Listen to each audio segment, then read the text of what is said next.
Tahimik ako sa klase, pero sa loob ko, may sigaw na hindi ko mailabas.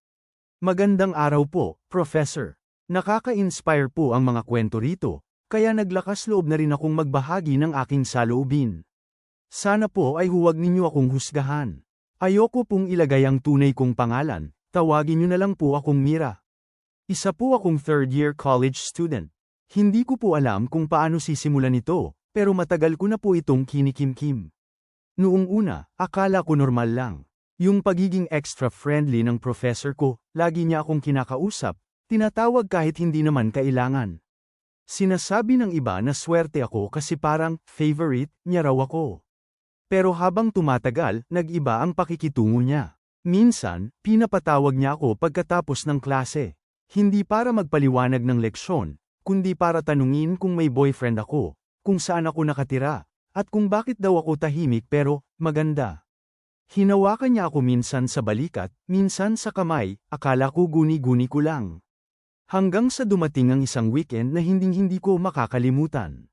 Pumunta kami sa university dahil may seminar ang klase namin. Ako ang naatasang mag-distribute at mag-collect ng feedback mula sa mga participants.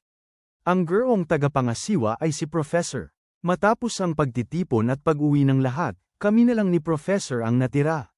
Pinilit niya akong pumunta sa opisina niya. Sabi niya, kailangan daw ayusin ang mga feedback form. Pagdating doon, bigla niya akong niyakap. Sinubukan kong umiwas. Tumayo ako at tumakbo palabas. Hindi niya ako hinabol. Pero simula noon, nagbago ang lahat. Bigla akong binagsak sa klase. Hindi na niya ako kinakausap. Parang ako pa ang may kasalanan. Hindi ko alam kung kanino lalapit. Natatakot ako. Sikat at respetado siya sa school. Maraming estudyante ang takot sa kanya.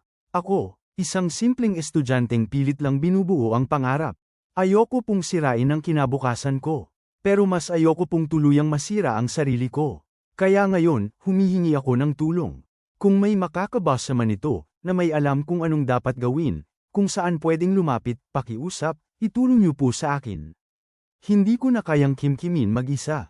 Gusto kong lumaban, kahit nanginginig pa rin ako sa takot.